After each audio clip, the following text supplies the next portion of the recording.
Bonjour et bienvenue entre nous exclusivement sur les ondes de TV Rogers. Je suis Claude Andrea Bonny. Je me ferai un réel plaisir de passer la prochaine heure avec vous. Aujourd'hui à l'émission, on va parler de beaucoup de choses. On va parler de la Journée internationale du livre et du droit d'auteur avec Marité Morin. On va aussi parler de santé mentale avec une représentante du CAP. Je vais vous laisser savoir de qui est-ce qu'il s'agit un peu plus tard. Mais tout de suite, pour commencer, j'ai moi sur le plateau. J'ai mon co-animateur, Cédric Laricaldi.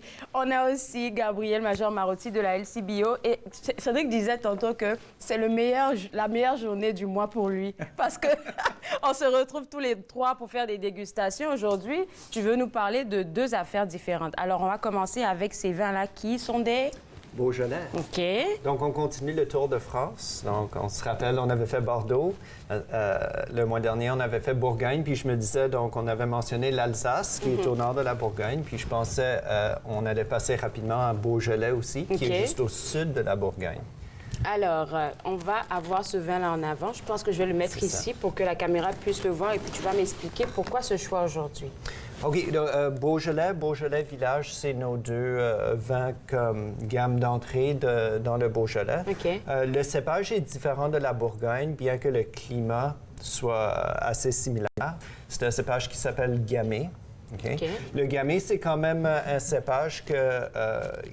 il y a eu beaucoup de monde qui ne l'aimait pas beaucoup parce que le gamay pousse vraiment comme une mauvaise herbe puis peut donner un fruit d'une qualité assez inférieure. Donc, si, un peu amer ou je ne sais pas, c'est quoi? C'est ça. Donc, OK. si le viticulteur n'est pas très soigneux, il peut se retrouver avec un vin qui est assez déplaisant à boire. Donc, même le gamay a été refusé dans certaines parties de la France. C'est illégal de le cultiver. Donc, on va essayer de le garder. Dans la région de Beaujolais, il y a beaucoup de sols granitiques. OK. Le granit, on pense, c'est une roche assez dure, assez difficile. On ne pense pas qu'il y aurait beaucoup de plantes qui pourraient pousser. OK. Donc, justement, on veut mettre le gamay là-dessus, justement pour essayer de le contrarier, de ne le pas laisser pousser puis donner plein de fruits. Vu que tu es notre Français ici d'origine, est-ce que c'est un vin que tu connaissais, que tu aimes beaucoup? Beaujolais, moins?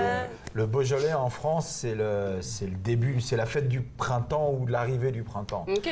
Donc quand le Beaujolais nouveau arrive, je dirais pratiquement dans toutes les sociétés de France, le midi on se retrouve tous et dans la semaine on va manger ensemble et on boit du Beaujolais. Donc c'est vraiment c'est un moment important dans l'année. Ben, c'est un moment important parce que bientôt, on croise les doigts, on entrera dans le printemps, dans l'été bientôt, parce que le printemps, là, l'hiver, je sais plus, tout est comme confus en ce moment. Il a parlé de Beaujolais nouveau. Alors, c'est quoi la différence entre le Beaujolais nouveau et un autre? Le Beaujolais nouveau, donc, il sort en novembre d'habitude. OK. Puis c'est un vin qui n'a pas été âgé ou maturé. Donc, ils vont juste il est comme frais. fouler les raisins. OK. Puis ils vont les laisser fermenter rapidement, ils vont l'embouteiller puis le mettre sur le marché. C'est comme, c'est ça, c'est comme une festif, c'est comme célébrer la récolte. OK. Il va nous rester 2 minutes, on va trinquer à la vie et puis goûter. parfait. Regarde-moi cette couleur là. Ouais, t'en parlais de la couleur. La couleur là, elle est magnifique quoi. Rubis. Comme tu disais là, c'est pas du rouge. C'est pas du rouge, c'est pas du rose, on sait pas. C'est un rubis, c'est ça. très, La couleur très rubis rubis. est vraiment belle. Rubis, ouais. Oh là là.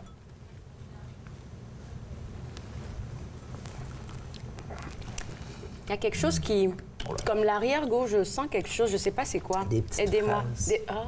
Oui, des petites framboises. Donc, le Beaujolais, Très c'est fruité, un vin rouge qui est un peu moins corsé.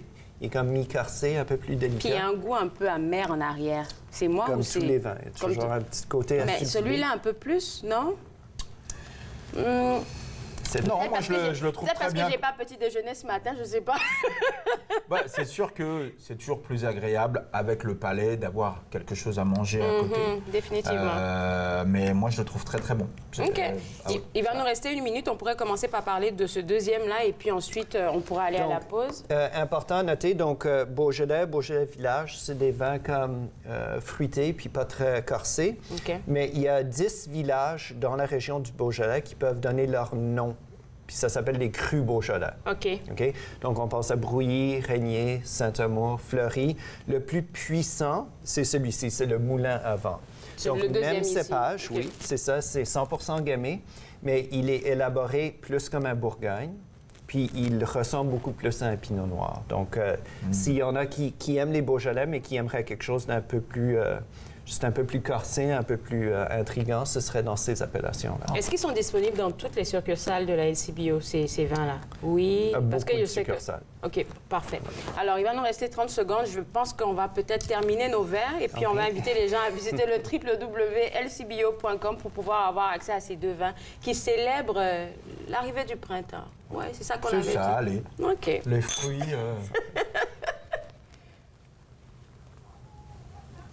Avec une petite bruschetta, ça doit bien se passer, ça. À chaque fois que tu parles de ça, je commence à avoir faim. Je pense qu'on va aller à la pause pour regarder entre nous, exclusivement sur les ondes de TV Rogers. Avec le fruit, là. Mais c'est vrai que ce goût, le goût amer, là, je le sens plus fortement que le goût.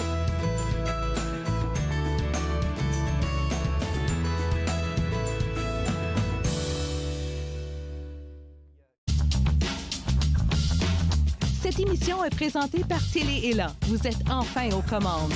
Pour en savoir plus, visitez Rogers.com.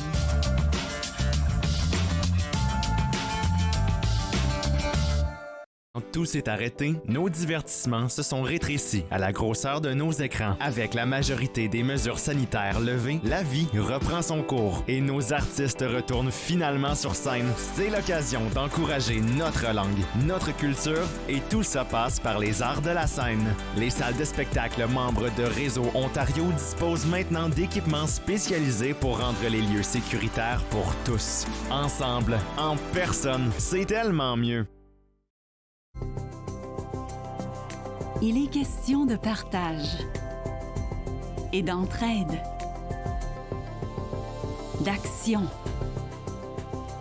et d'appartenance, de profiter pleinement de la vie et de rire aux éclats. Nous sommes l'Arche Canada. Nous admirons et partageons tout ce que les gens ont à offrir. Découvrez qui nous sommes dès aujourd'hui. À la prochaine émission, nous abordons le sujet des divorces et séparations et l'impact qu'ils ont chez les enfants. Et Jamila va nous partager des très bons conseils et des très bonnes ressources. La réalité de la parentalité, dimanche 19h sur TV Rogers.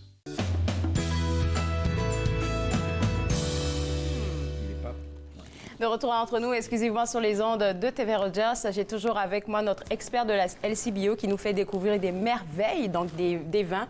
Et cette fois-ci, je pense qu'on va aller en Alsace. Toujours mon co-animateur Cédric, Merci. qui est en train de voler le cœur de Gabriel en ma présence. Ils sont devenus meilleurs potes. Donc là, parlons de ce vin d'Alsace là qu'on s'est servi. Oui, excellent. Donc, Alsace, comme je l'avais mentionné, au nord de la Bourgogne. OK. Donc, on continue, c'est les Vosges, les montagnes Vosges continuent du nord vers le sud. OK. L'Alsace se trouve nichée comme entre la rivière, le Rhin, puis les Vosges. C'est une région assez contestée, donc ça a appartenu à l'Allemagne, ça a appartenu à la France, et c'est quand même un petit Jusqu'au climat. début de la Première Guerre, tu me disais, Ça a mondial. été repris après la Première Guerre. Il y a OK. toujours... OK. Région contestée, comme C'est on ça, dit. c'est ça. Mais parce qu'il y a une beaucoup de grosse bonne culture. bouffe. Hein? Ouais, c'est ça, une C'est grosse ça. culture. C'est sûr que tu mangeais l'une des meilleures des choucroutes, c'est dans ce coin-là qu'il faut aller. Donc il y a vraiment, c'est entre si la France et l'Allemagne avaient fait un bébé et l'Alsace C'est en est l'Alsace. le fruit. Ouais. Et OK. le Munster, hein? Donc, est-ce que c'est vrai, le Munster n'a pas le droit de l'amener dans le bus? Ou est-ce que c'est juste une légende? ça? Je pense que c'est une légende, celle-là. OK, donc l'Alsace, c'est assez simple. Il y a juste, il y a plusieurs cépages, mais les quatre principaux, ça va être le Riesling, le Gewürztraminer, désolé, le Pinot Gris et le Muscat. Le Muscat est un peu difficile à trouver, juste 1% du vignoble alsacien. Le Riesling, c'est le plus commun.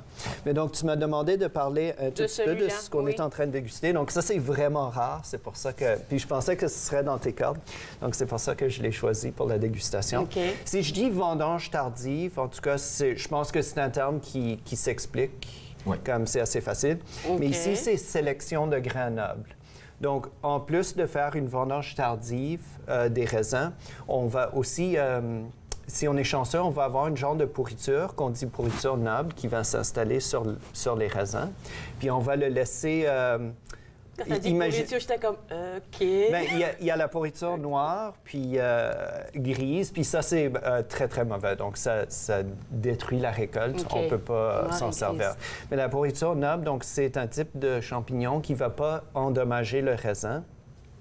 mais qui va en fait boire l'eau qui est contenue dans le raisin 90% eau à peu près, puis dessécher le raisin en même temps de comme vivre d'une façon symbiotique dessus.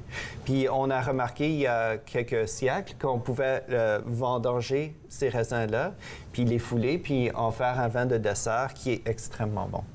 Un vin de dessert, habituellement, on pense direct que c'est quelque chose de moelleux, quelque chose de doux. Et je pense que Cédric t'a posé la question avant l'émission, puis t'as dit que celui-là était sec, je pense. Lui, il est doux. Lui, il est doux, OK. Mais il y en a d'autres qui sont... OK. La plupart des vins d'Alsace, quand on voit les bouteilles en flûte, on pense toujours que ça va être des vins doux. Doux, oui. Mais en fait, l'Alsace, c'est quand même des vins plus secs. Dès qu'on passe en Allemagne, ces mêmes cépages sont cultivés puis sont toujours doux. À moins que l'étiquette affiche que c'est un vin sec. Mais en Alsace, on préfère des vins un peu plus secs. OK. Donc, un vin de dessert, ça sent super bon. La couleur est vraiment très belle. Bronze, presque un Graal. OK. On va trinquer. Oui. Allez, à vous. Ça sent là. Tout à l'heure, on avait la fraise. C'est bon. Ah oui. Excusez-moi, mais c'est vendredi. C'est vraiment bon, c'est vraiment, c'est mielleux. C'est ça. C'est vraiment comparé à miel, presque abricot. Merci Gabriel d'avoir pensé à moi. Je pensais que tu serais dans tes cordes. Ça, c'est dans mes cordes, oui, définitivement. Puis j'ai l'impression que c'est comme assez lourd. Je ne sais pas si c'est moi, mais c'est pas... Il y a une viscosité, hein? Oui. Merci. Le terme, merci. Parce qu'il y a un taux d'alcool, puis il y a quand même un taux de sucre un peu plus élevé dedans. Donc c'est beaucoup plus quand même épais, un liquide presque vers une liqueur, entre guillemets, mais on n'en est pas là. Mais il a une très belle robe. Sa couleur est magnifique, là. Des pommes cuites au four. Ah oui, c'est ça. Au four. On vous donne des... OK, on va arrêter de parler de bouffe. Donc vraiment, c'est juste pour les desserts. On ne peut pas le faire accompagner celui-ci, foie gras et fromage. Ah oui. Foie gras aussi, c'est classique. OK. Alors celui-là, par exemple, avec le nom que j'arrive pas à prononcer, est-ce que tu m'aides? Oui, Gewürztraminer. Ça, c'est un cépage. Oui, moi, je mettais trop... Ouais, c'est pas facile, ça. J'avais une entorse là-dessus tantôt. Gewürztraminer, c'est un cépage qu'on adore ou qu'on haït, disons. Il n'y a pas de centre avec. Donc, il sent vraiment les lilas, les roses, la crème Nivea, puis le fruit, le litchi. Okay. Ah oui, le litchi, c'est bon. Okay. Donc, vraiment, un parfum comme... Ça, c'est le vin qu'on aime avoir sur l'examen de sommelier parce qu'il est vraiment facile à reconnaître. Puis, taux d'acidité assez faible. Donc, il y a souvent une impression de sucré dedans, de moelleux, même si le vin lui-même est sec, juste parce qu'il y a une acidité un peu plus basse. C'est un mix assez intéressant. Oui. Okay. Ça va très, très bien, surtout avec les mets asiatiques, disons thaï, par exemple, ou aussi indien, surtout s'il y a de la crème de coco ou du lait de coco dans le... Je fais très bien le poulet au coco, moi. OK, donc je vais y penser. Ce serait un très, très bon match. OK. On va aller avec celui-là, parce que j'aime beaucoup comment c'est présenté à cause de... Je vais les changer. Le roi d'Agobert. Donc, l'opposé du Gewürztraminer, ici, le Riesling est comme remarquable pour son acidité. Donc, on peut avoir 3 fois plus de sucre dans un vin Riesling qu'un Gewürz, mais il va quand même goûter plus sec, justement parce que ce côté acidulé, ça crée un équilibre entre les deux saveurs. Riesling, c'est vraiment cépage, pour dire intellectuel, donc il y a vraiment des arômes minéraux vraiment prononcés dedans, que ce soit de l'ardoise ou la cire d'abeille ou ce genre d'arôme vraiment recherché. Abricot, c'est aussi très, très, très commun. C'est un vin très, très versatile pour beaucoup, beaucoup de mets, que ce soit épicé ou salé. Donc, c'est souvent, je pense, pour ça que ce Riesling, il va très, très bien avec la cuisine alsacienne ou allemande. Justement, ce côté moelleux, ce côté sucré, il va très, très bien avec les messes salées. Une bonne saucisse allemande avec ça, là. Une bonne choucroute. Choucroute, oui, c'est toujours ça. Cédric, est-ce qu'on pourrait rester concentré, s'il vous plaît? Non, c'est pas facile, c'est pas facile. Avec, Mais avec les bons vins qu'il nous fait déguster, et toi, les vins d'Alsace, c'est quelque chose que tu utilisais uniquement pour les desserts ou tu avais déjà exploré d'autres options? Non, comme Gab a dit, un Riesling, t'en as toujours une bouteille au frais. Donc nous, souvent, on les sert plus frais. Oui, C'est un vin, c'est pas un verre à température ambiante. Mais il y en a toujours une en général au frigo quand je suis en France avec mes parents. Et ça se boit, c'est sûr, dès qu'on fait des bons plats. En tout cas, vous m'avez donné faim. Merci beaucoup. On va trinquer une dernière fois. Il nous reste encore 45 secondes. Et puis, pour le mois prochain, tu as dit qu'on partait pour quoi? Les vins rosés. Les vins rosés. Donc, on va faire une petite pause sur le Tour de France. On se retrouvera à l'automne pour continuer ça. Mais je pensais vins rosés. Puis, on voulait introduire des vins sûrs. Des bières sûres. Oui.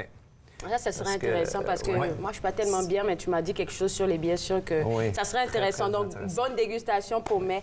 Merci beaucoup à tous les deux. Cédric, aujourd'hui, on parle de quoi dans notre chronique finance? On va parler les marchés financiers, voir un petit peu où on en va sur 2023. Et puis un nouveau type de fonds qui est sorti il y a 1 an ou 2 où on fait un peu plus attention à l'environnement et la partie sociale, des choses comme ça. D'accord. Donc, on va te garder pour la fin de l'émission. Comme ça, j'aurai beaucoup de questions à te poser. Et pour vous autres à la maison, www.lcbo.com, c'est le site web à visiter pour savoir exactement dans quelle succursale vous pouvez aller pour récupérer ces vins qu'on vient de vous présenter. On va prendre une pause et juste après, on va parler avec Marie-Thé Morin de la Journée internationale du livre et du droit d'auteur. Vous regardez Entre nous, exclusivement sur les ondes de TV Rogers.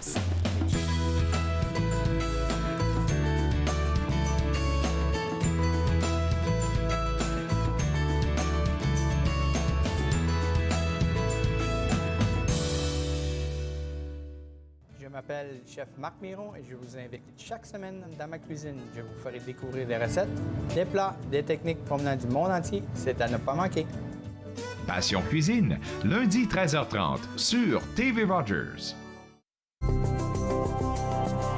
Il est question de partage et d'entraide, d'action et d'appartenance.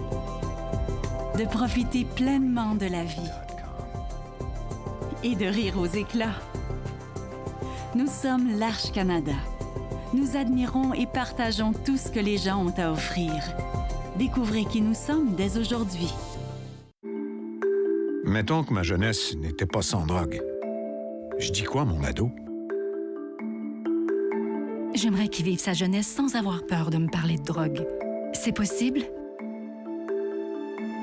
Choisir de vivre sa jeunesse sans aucune drogue, est-ce que c'est utopique? Des questions au sujet des jeunes et de la drogue. Jeunesse sans drogue Canada. Pour vous qui pensez ne pas pouvoir bouger, regardez l'émission Restez actif pour la santé avec moi, Joanne Sheridan, tous les jours sur les ondes de TV Rogers. Restez actifs pour la santé, en semaine 9 et 16 heures sur TV Rogers.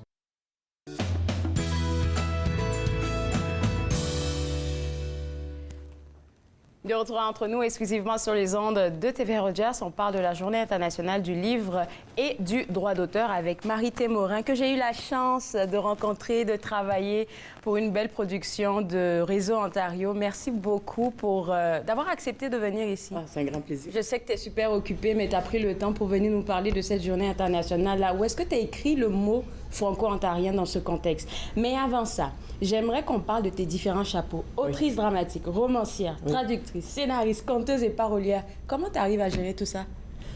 Je ne les fais pas tous en même temps, évidemment. Oui, mais comment? À chaque fois, tu dois changer de personnalité? Pas de personnalité. C'était comme une continuité pour moi. Étant donné que tout ça est lié au domaine des histoires. Oui. Donc, je suis une raconteuse d'histoires, que ce soit par l'écrit, par la traduction, d'entrer dans l'univers d'une autre personne et d'essayer de le traduire le mieux possible en français, ou que ce soit d'être sur scène, parce que l'interprète a aussi une écriture quand il prend un texte. Il doit le jouer à sa sauce. Il doit absolument y mettre une part de son ou de son propre vécu, évidemment.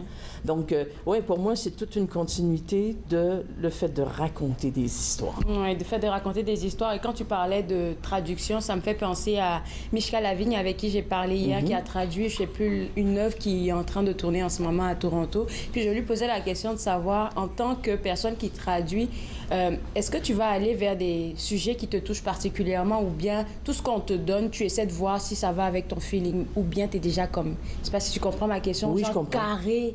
Non, je vais aller avec cette thématique-là ou cette thématique-là seulement. On a toujours un coup de foudre ou pas pour un texte. C'est ça. Moi, je viens de traduire Another Home Invasion de Joan MacLeod, qui est devenu Intrusion, que je joue en ce moment. C'est pour ça Où que, ça? Je le joue la semaine prochaine à Orléans, le 27 avril. C'est peut-être la dernière représentation dans la région, donc si les gens veulent le voir, ça se passe au MIFO. Pour les billets, c'est mifo.ca. MIFO, c'est ça, exactement. Et donc, c'est ça, je ne devais pas le jouer par un concours de circonstances. La vie nous donne des cadeaux. C'est un cadeau de jouer ce solo extraordinaire. Donc, Another Home Invasion est devenu Intrusion, et j'ai eu un véritable coup de foudre quand on m'a proposé de traduire la pièce. Est-ce que je l'aurais fait si j'avais pas eu le coup de foudre? Peut-être. Tout dépend, comme tu disais, la thématique. Il y a des thématiques qu'on veut pas aborder comme auteur, je pense. C'est tout à fait normal. Je veux dire, par exemple, peut-être l'abus d'enfants, c'est pas un sujet que j'aimerais peut-être nécessairement aborder. Ça dépendrait sous quelle perspective. Exactement, exactement. Et cette journée-là on va célébrer ou qu'on est en train de célébrer en ce moment, Journée internationale du livre et du droit d'auteur, qu'est-ce que ça représente pour toi? Bien, ça représente beaucoup qu'on m'ait demandé d'écrire le mot, n'est-ce pas? C'est parce que étant donné que je suis à la fois interprète et comédienne et auteur, j'ai toujours eu un petit combat à l'intérieur de moi, à savoir qui prenait qui parle et qui a le plus gros chapeau au moment où ça se passe. Parce que quand j'étais plus jeune, jouer, ça me demandait beaucoup, parce qu'on écrivait des pièces et puis on partait en tournée, puis on jouait 8 à 10 spectacles par semaine. Et donc, quand je revenais de tourner, je me disais, j'ai un mois libre, là, je vais écrire. Mais ça se passait pas comme ça. Ce mois-là, je le prenais pour me remettre de mes émotions, de la tournée. Et donc, là, récemment, dans les 10 dernières années, après que j'ai eu la vénérable cinquantaine et que, comme comédienne, on est moins sollicité, là, j'ai écrit beaucoup dans les 10 dernières années. Et chaque chose en son temps. Chaque chose en son temps. Puis je l'avais un peu prévu, parce qu'on le voit quand on est jeune. Cinquantaine, c'est pas un bon temps pour les femmes, pour les femmes comédiennes. Et je me suis dit, c'est là que je vais assumer que je suis aussi capable d'écrire. Oui. Et qu'on me demande d'écrire le mot, c'est particulièrement touchant pour moi. Mais oui, tu as écrit de belles choses dedans. C'est sûr que j'ai dit que je voulais partager ça avec toi avant la pause, mais on va aller de manière authentique comme ça au moins. C'est bon. Et il y a une partie dans le mot que tu as écrit pour cette journée-là. Tu as dit se laisser imprégner par une histoire, c'est accepter d'y plonger, c'est entrer dans une réalité qui n'est pas la nôtre. Je trouve que c'est tellement puissant, parce que tu parlais tantôt de jouer par exemple une pièce qui n'est pas notre pièce à nous. Il faut te mettre dans la peau de quelqu'un d'autre. Oui, il y a une grande part d'empathie dans mon travail, je considère, que j'essaie de transposer dans ma vie aussi, personnelle. Accepter de plonger dans l'univers de quelqu'un, puis de comprendre ces enjeux qui ne sont pas toujours les nôtres, et de les rendre acceptables ou même souhaitables parfois, parce qu'une histoire, des fois, nous permet aussi de nous transposer dans des situations, dans des situations qu'on n'oserait pas peut-être vivre dans notre vie réelle. Et là, on accepte de suivre le personnage dans son cheminement et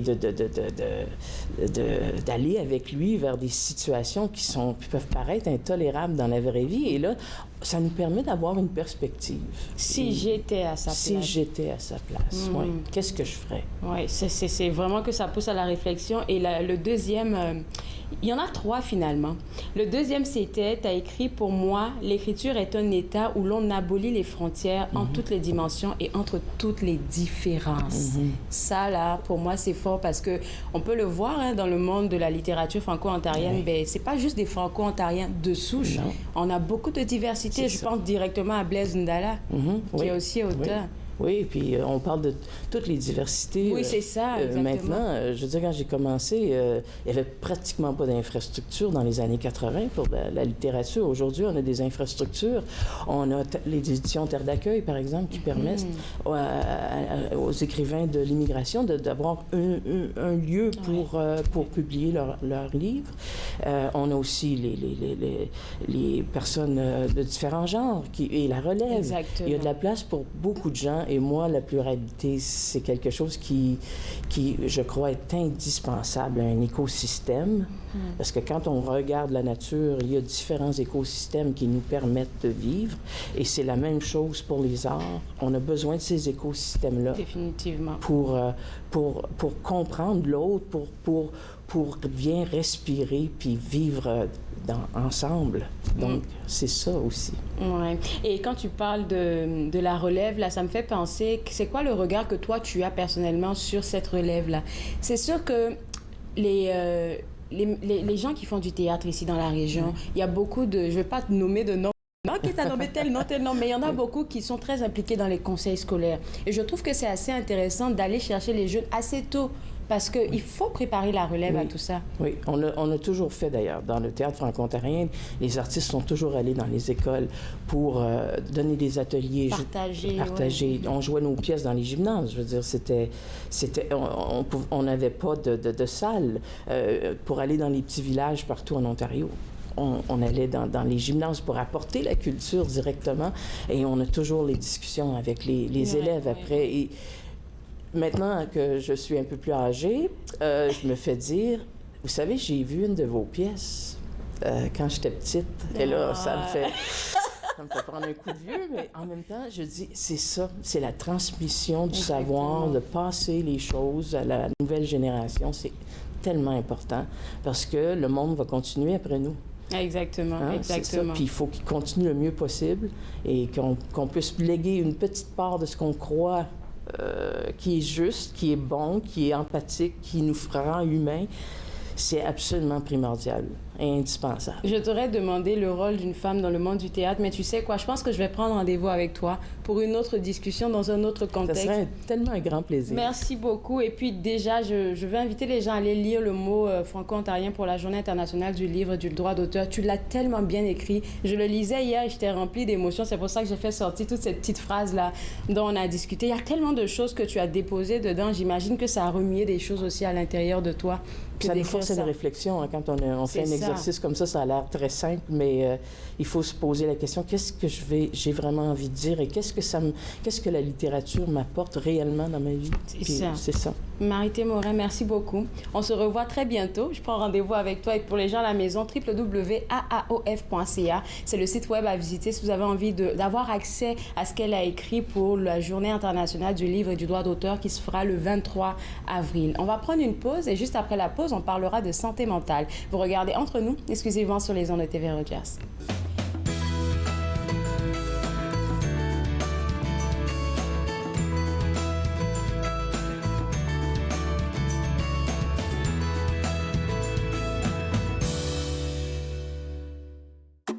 Je suis Linda Leclerc et chaque semaine, en compagnie de mes invités, vous apprendrez comment relaxer, vous dilater la rate et surtout être de bonne humeur. Yoga du rire, dimanche 20h30 sur TV Rogers. Bonjour, je m'appelle Michel Prévost, je suis un historien et archiviste, président de la Société d'histoire de l'Outaouais et j'ai le plaisir, avec les émissions Promenade dans le temps, de vous faire découvrir le riche patrimoine d'Ottawa, de Gatineau, de l'Est ontarien et de l'Outaouais. Ces émissions ont pour but de vous faire connaître notre patrimoine et le valoriser. Promenade dans le temps. Mardi 19h30 sur TV Rogers. L'industrie canadienne du cinéma et de la télévision a besoin d'une main-d'œuvre plus diversifiée, qui offre plus de possibilités aux personnes noires, autochtones et de couleur. Embaucherdiversité.com est là pour ça. Que vous soyez débutant ou expérimenté dans le métier ou à la recherche de talent, Embaucherdiversité.com vous connecte avec les bonnes personnes, du scénario au développement et de la production à la commercialisation en passant par la distribution. Embaucherdiversité.com. Ensemble pour une industrie plus forte. Je m'appelle Chef Marc Miron et je vous invite chaque semaine dans ma cuisine. Je vous ferai découvrir des recettes, des plats, des techniques provenant du monde entier. C'est à ne pas manquer. Passion Cuisine, lundi 13h30 sur TV Rogers.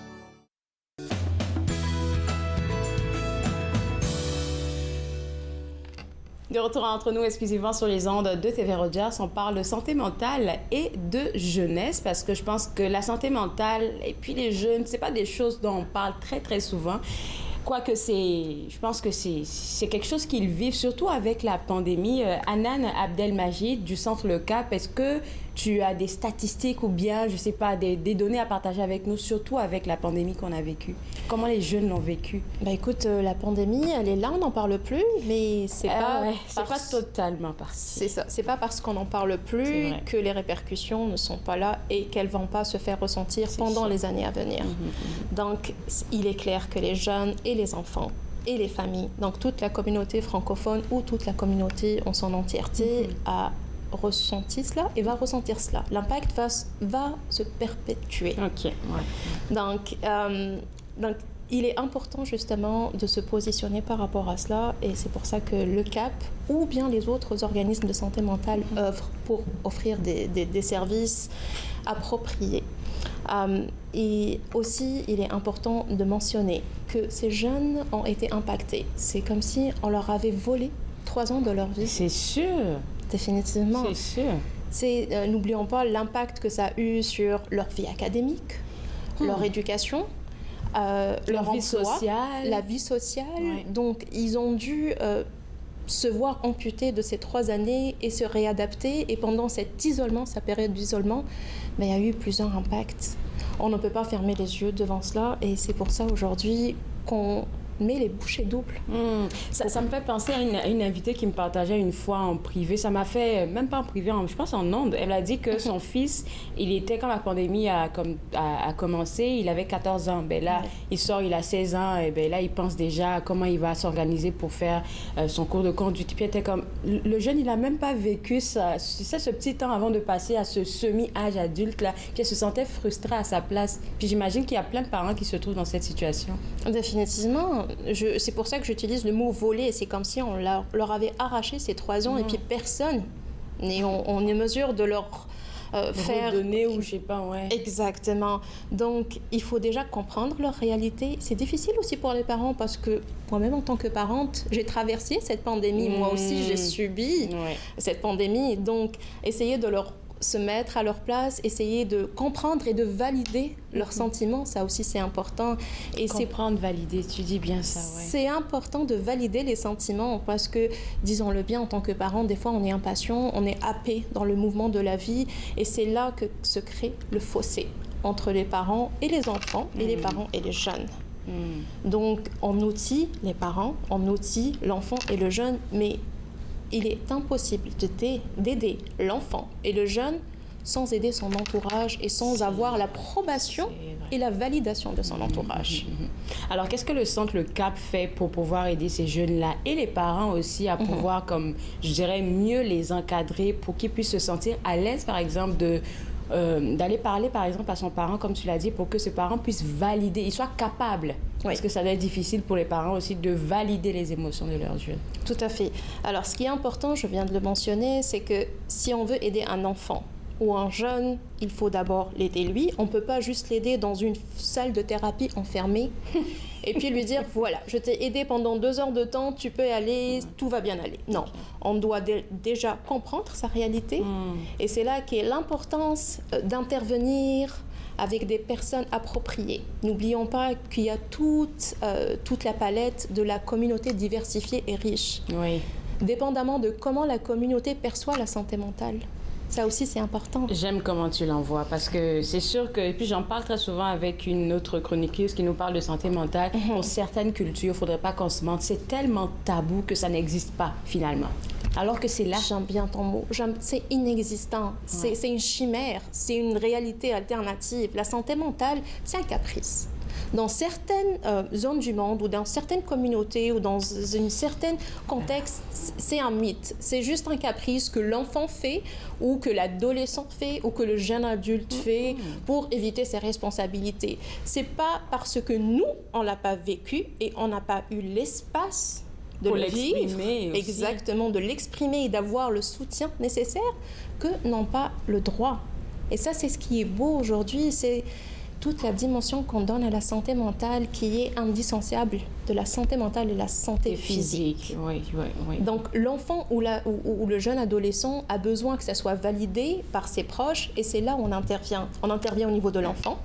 On intervient en milieu de vie, c'est-à-dire au milieu de ses parents, et on intervient aussi en milieu éducatif, là, auprès des conseils scolaires. C'est-à-dire qu'on est dans les 3 milieux où l'enfant interagit ou son environnement. Une représentation de OK pour la vie. Tout à fait. Et c'est là où nos intervenants arrivent. Ben écoute, c'est pas un succès à 100%, mais là, l'aide se doit se faire de façon globale. C'est la première... Enfin, je dirais, c'est l'une des premières fois que je l'entends de manière claire comme ça, que oui, on veut aider, mais on va pas aider seulement la personne. On va aider aussi son entourage. Et je vais même aller plus loin. Tantôt, je parlais de je vais pas dire ce mythe-là, mais cette gêne-là de penser que, dans ma culture, on pourrait parler de santé mentale.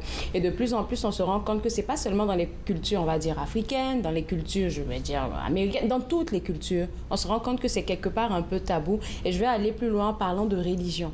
Il y en a beaucoup qui sont comme fermés, là. C'est comme, la religion, c'est une chose, mais comme le disait une des invités ici, quand tu es malade ou tu as mal au pied, tu vas aller voir quelqu'un, un médecin, ou bien que tu as un bobo, tu vas aller voir un médecin. C'est pareil pour ton cerveau. Il faut que tu ailles voir quelqu'un, pardon. Tout à fait. Je vais aller encore plus loin, dépendamment de la personne que tu vas voir. Et c'est là l'importance justement de la sensibilisation, de la prévention.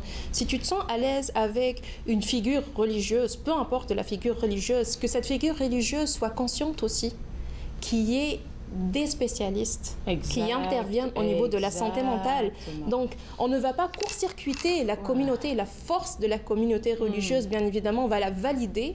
Mais c'est là où il faut intervenir. C'est un bon point que tu soulignes. Il faut intervenir au niveau aussi de la communauté religieuse en termes de sensibilisation. Alors, vous ne pouvez pas travailler seul, le Centre Le Cap. C'est sûr que vous avez des partenaires dans la communauté, vu qu'on travaille ensemble pour le bien commun. Alors, comment vous travaillez avec ces partenaires-là?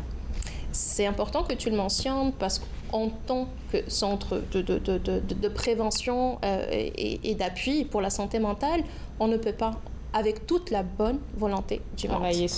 On ne pourra pas aider toute la communauté francophone à travers l'Ontario. Humainement possible, ce n'est pas réalisable. C'est pour ça qu'on s'entoure avec des bailleurs de fonds qui nous soutiennent, parce que n'oublions pas qu'on est un organisme à but non lucratif. C'est ça. Sans soutien financier, on ne pourra pas exister. Mais on est également entouré de bons partenaires. Je fais référence au conseil scolaire de l'Est de l'Ontario, tous les 3 conseils scolaires. Je fais référence justement aux organismes communautaires. Il y a une prise de conscience collective sur l'importance. Et je pense que la COVID a aidé à faire ça, cette prise. Oh que oui, c'est la COVID. Pourquoi? Parce que tout le monde a ressenti cette santé mentale, cette détresse, cette anxiété, cet enfermement, j'en en peux plus.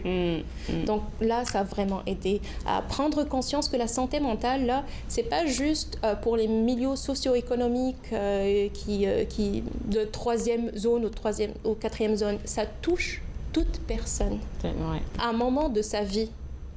Donc, certaines communautés, oui, on valide parce qu'on est né dedans, mais d'autres communautés ferment les yeux. Les parents ferment les yeux, la communauté ferme les yeux. C'est une tare, ça ne peut pas se mentionner.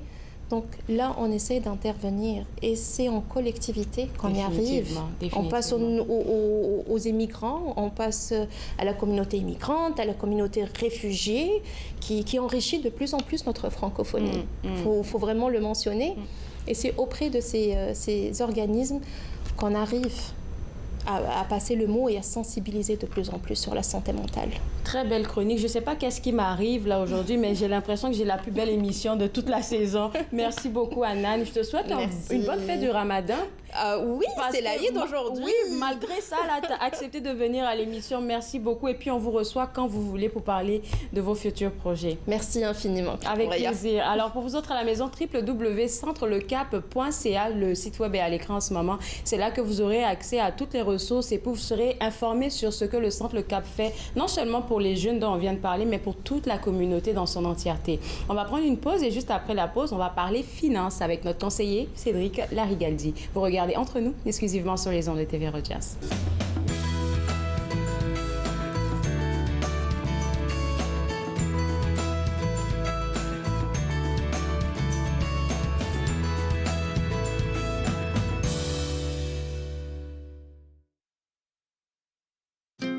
Joignez-vous à moi et mes invités alors qu'ils partagent leurs souvenirs culturels et culinaires de pays à travers le monde. Bouffe sur la route, dimanche 20h sur TV Rogers. Je suis né sur le territoire de la Première Nation Musqueam et j'ai été élevé par ma mère qui me parlait Nkaminem. Enfant, j'ai arrêté de parler ma langue maternelle car on m'a dit que de parler d'autres langues que l'anglais ne faisait pas canadien. Les aînés me sont apparus en rêve. Ils m'ont rappelé qui je suis et d'où je viens. Je me suis alors réveillé. Mes racines sont solides et je ne suis plus un locuteur silencieux. Ma langue révèle mes origines, me définit et me guide pour montrer et expliquer notre culture et nos traditions. C'est un cadeau pour les gens d'aujourd'hui et la génération à venir. Ce qui était perdu est retrouvé. Ce qui était endormi est réveillé. Mon sang est ici et je suis complet. J'ai renoué avec mes origines. Ici Jean-Marie Vianney. À chaque semaine, je vous ferai découvrir des personnalités provenant de différents milieux. Ils vous exposeront leur point de vue sur de nombreuses facettes du multiculturalisme dans notre région. Vivre ensemble, lundi 19h sur TV Rogers.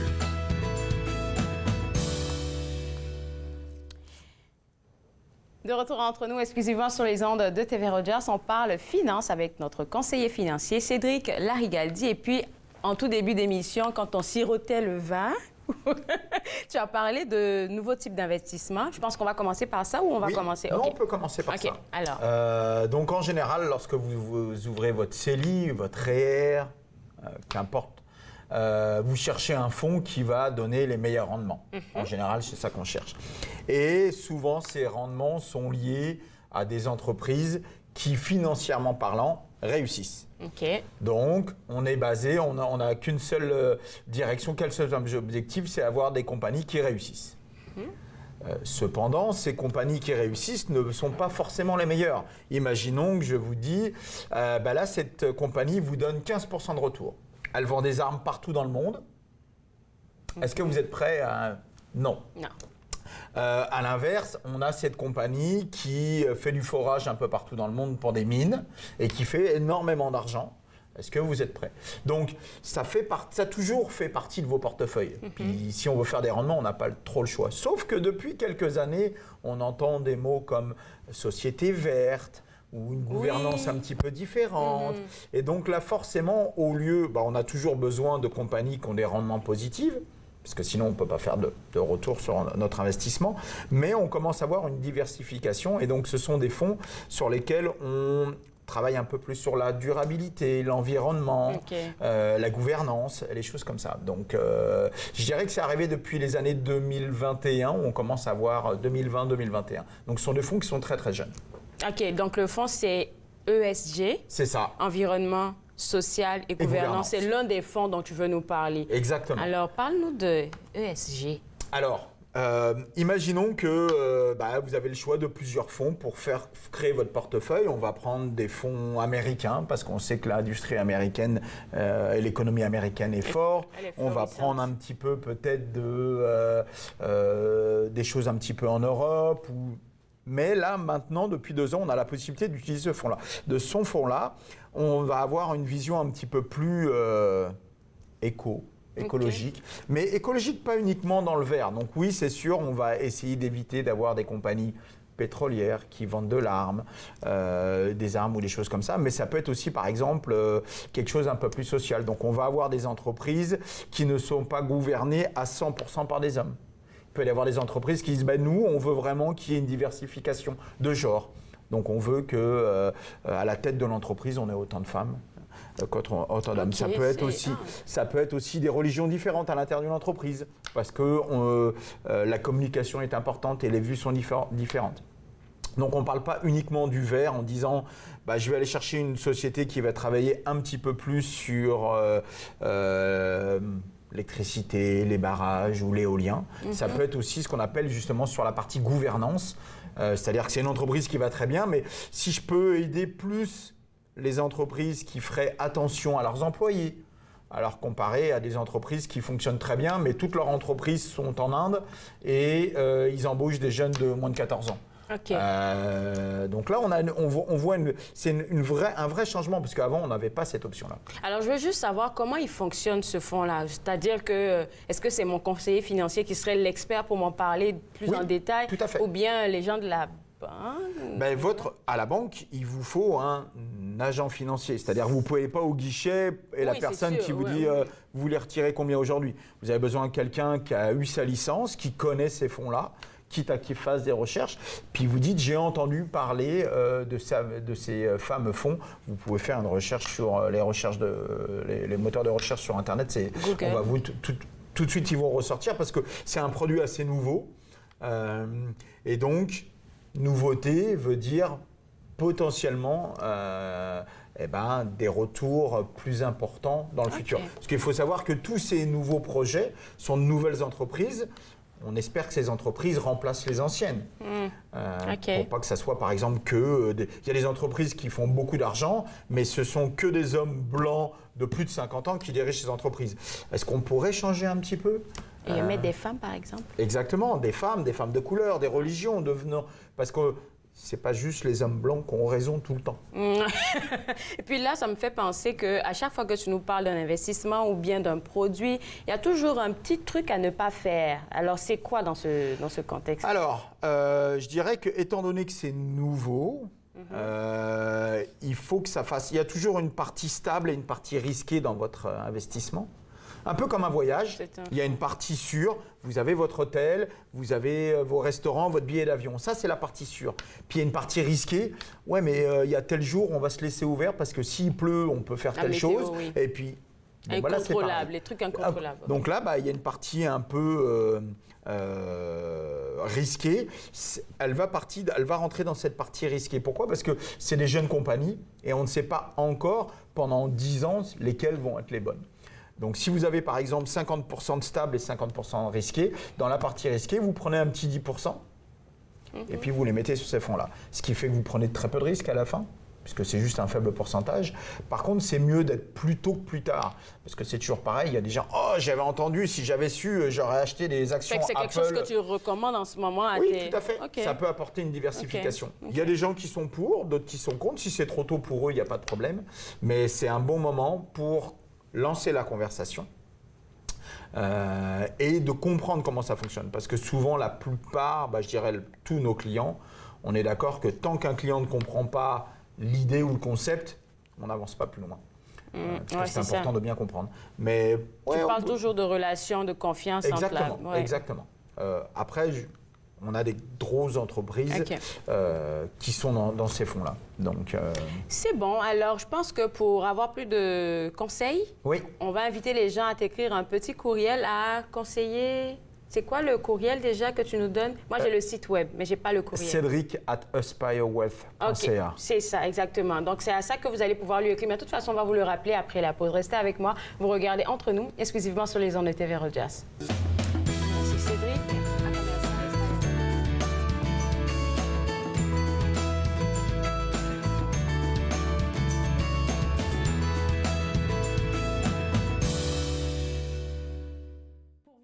Pensez ne pas pouvoir bouger, regardez l'émission Restez actif pour la santé avec moi, Joanne Sheridan, tous les jours sur les ondes de TV Rogers. Restez actif pour la santé, en semaine, 9 et 16 heures, sur TV Rogers. My name is Chase Nicholas. Je m'appelle Chase Nicholas. Je suis Micmac et je joue au hockey. Je me souviens, plus jeune, que ma famille parlait des Micmacs comme les inventeurs du hockey. En première année du secondaire, j'ai fait une recherche sur les bâtons de hockey des Micmacs, qui sont également les premiers bâtons de la LNH. J'en ai trouvé un fabriqué en 1917, l'année de la création de la LNH. J'ai été surpris d'apprendre que le bâton que je tenais avait été fabriqué par mon arrière-arrière-grand-père, Alexander Cope. En 1934, un aîné connu sous le nom de Old Joe Cope a écrit une lettre au Chronicle Herald de Halifax dans laquelle il affirmait que les Micmacs avaient inventé le hockey. Plus tard, j'ai découvert que je suis un descendant en ligne directe de Old Joe Cope. Il fut un temps où les enfants de ce peuple étaient arrachés à leur famille et n'avaient pas le droit de parler leur langue, perdant ainsi leurs mots et leur histoire. Mais à présent, on se réapproprie notre histoire. Lorsque je saute sur l'Atlas, je suis fier de savoir que mes ancêtres et les Micmacs sont à l'origine du hockey. Très heureuse, Nathan Parle est de retour en studio, en présentiel pour la 22e saison. Je reçois toutes sortes d'invités. Soyez là, au rendez-vous à chaque semaine. Nathan Parle, mercredi 19h sur TV Rogers.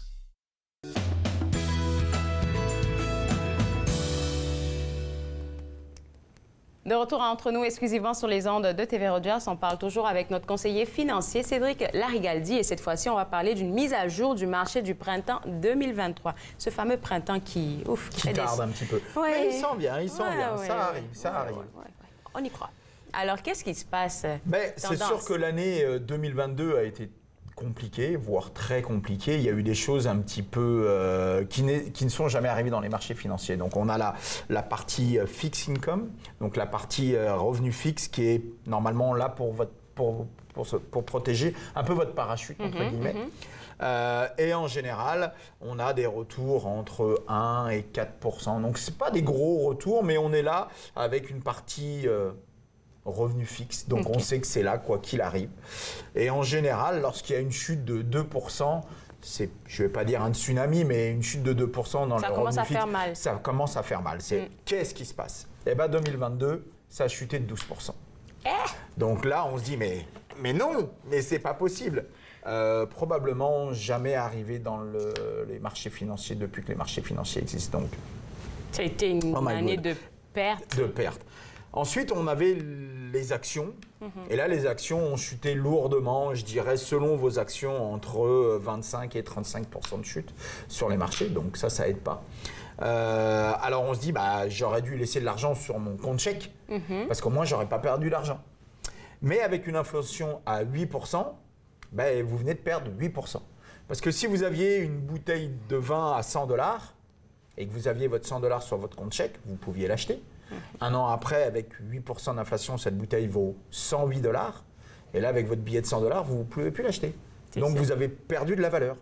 Donc, quoi que vous fassiez en 2022, vous avez perdu de l'argent. 2023. Mais l'avantage, c'est que, imaginons que l'immobilier est en baisse de 25%. Qu'est-ce qu'on ferait? Tout le monde se ruerait pour acheter de l'immobilier, forcément. Donc, l'avantage, entre guillemets, lorsque les marchés chutent, c'est que c'est le bon moment pour acheter, parce que tout est en solde.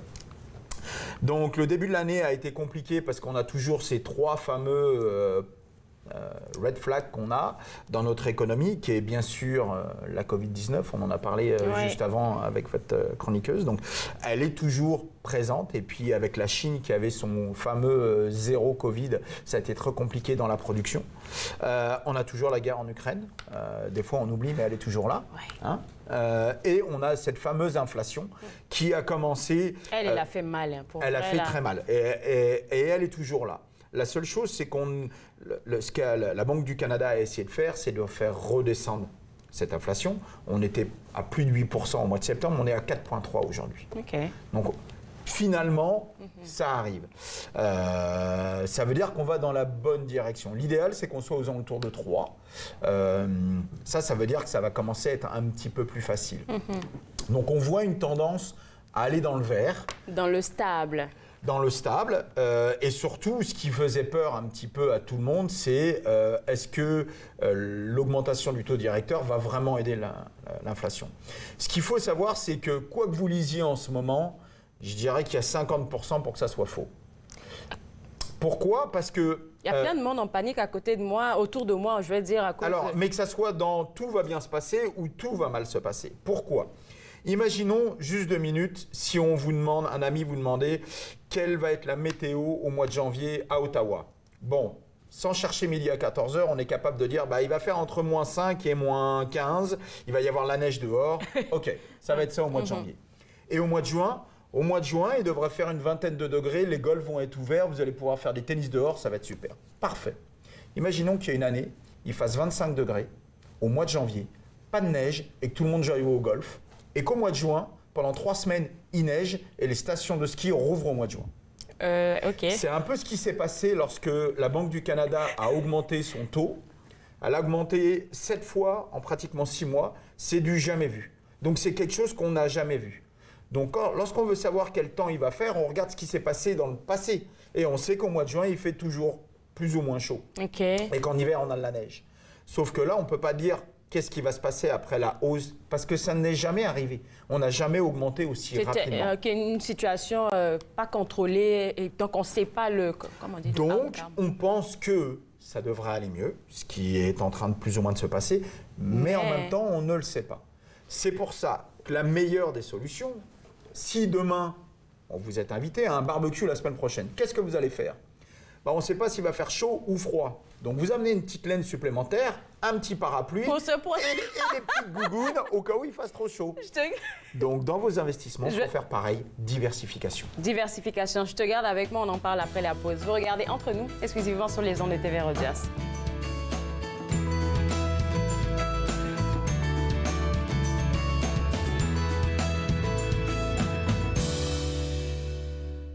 Êtes-vous préoccupé par la quantité d'alcool consommée par une autre personne? Vous sentez-vous habituellement fâché, confus, déprimé ou mal aimé? Pensez-vous que si la personne qui boit vous aimait, elle cesserait de boire? Si vous avez répondu oui à une de ces questions, vous n'êtes pas seul. Toutes les personnes qui se sentent emprisonnées par l'alcool ne sont pas des alcooliques. Les familles et les amis souffrent aussi. Alanon ou Alatine peut vous aider. 1-888-4-ALANON ou visitez alanon.org.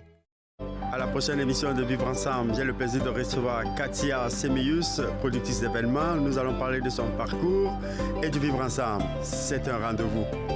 Vivre Ensemble, lundi 19h sur TV Rogers.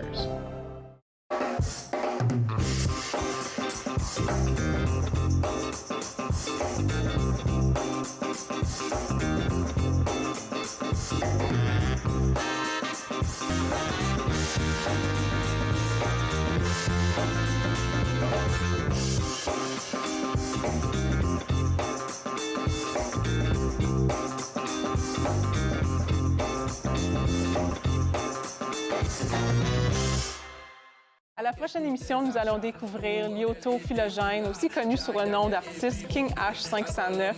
Il fait du trap compa afrobeat et on a bien hâte de découvrir avec vous. Court-circuit, mercredi 20h sur TV Rogers. C'est ça. Je continuais ma conversation avec Cédric Laregadi, notre conseiller financier, qui parlait de la mise à jour du marché au printemps. Et ton mot de fin avant la pause, c'était diversification. Alors, donc, comme on ne sait pas dans quelle direction plus ou moins on va, c'est un très bon moment pour aller parler avec votre agent financier. Déjà pour revoir, OK, j'ai baissé de combien? En 2022, tout le monde a baissé. Alors, tout dépend de vos risques. Ça peut être très, très variable. Mais, OK, dans quelle direction on s'en va? Est-ce qu'il y a des changements à faire plutôt qu'attendre et de se mettre des visières et puis se dire, je vais perdre encore ou... Donc, mais les gens sont dans l'anxiété, Cédric, c'est sûr, avec ce qui s'est passé en 2022. Et puis là, ce que tu es en train de dire, c'est sûr que c'est en train de remonter. Mais les gens, ils ne sont pas très... Donc, lorsqu'on est inquiet, on va parler. Est malade, on va voir le côté. Son médecin.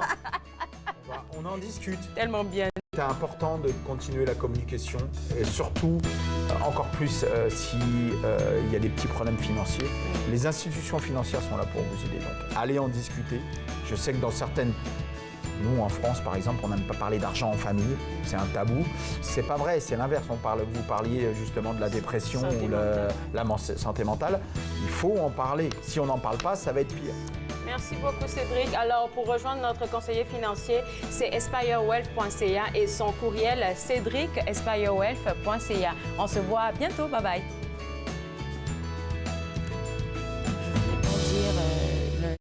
Faites-nous part de vos commentaires en composant le 613-521-2323 par courriel sur Facebook et Twitter.